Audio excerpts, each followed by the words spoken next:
어떤 사람들의 주장과 같이 자기는 죄에 대해서 완전히 죽었기 때문에 더 이상 죄를 짓지 않게 되었다고 말하는 것은 비성경적입니다.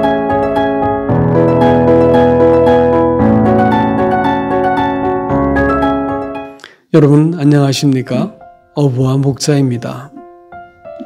오늘은 로마서 6장 1절 말씀입니다. 그런즉 우리가 무슨 말을 하리요? 은혜를 더하게 하려고 죄에 거하겠느냐? 그럴 수 없느니라.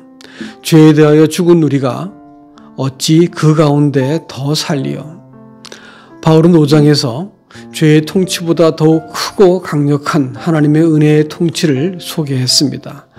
심지어 죄로 인한 약함조차도 하나님의 은혜를 경험하게 만드는 계기가 되어지고 의를 배우도록 만드는 은혜의 통치 아래에 있게 되었다는 사실을 보여줍니다. 확실히 죄가 더한 곳에 은혜도 넘치게 되었습니다.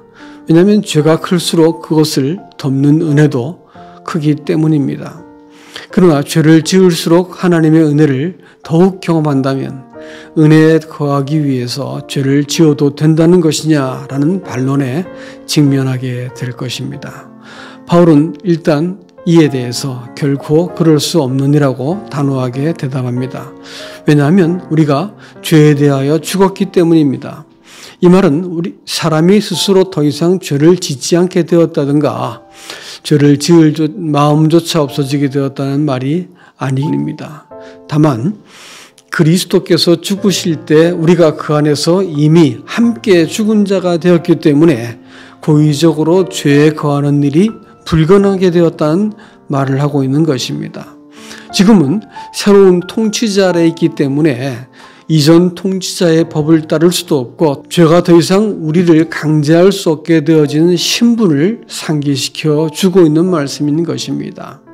어찌 그 가운데 더 살리오라는 말의 문자적 의미는 계속 거주하다라고 하는 의미입니다. 이것은 죄의 습관과 또 그러한 죄를 마땅히 여기는 태도를 의미합니다. 그러므로 새로운 신분을 가진 성도에게 이러한 태도는 오히려 고통스럽고 부자연스럽기 때문에 그렇게 살 수 없다는 것입니다.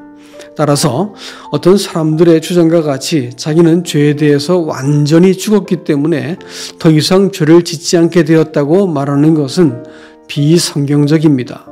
사람들이 구원 이후에 자기 안에서 일어나는 이 죄의 추악한 욕망을 바라보면서 깜짝 놀라지요. 그래서 자기의 구원을 의심하거나 믿음의 담력을 잃어버리는 경우가 많이 있습니다.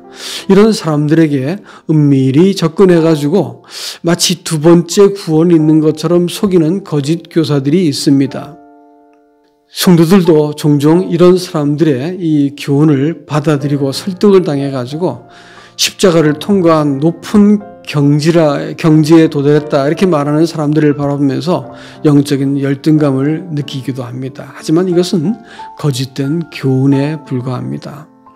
거짓 교사들은요, 로마서 6장을 깨닫고 나서 자기는 죄에 대해서 죽었다고 주장합니다. 하지만 이 말은 결코 사실일 수 없습니다.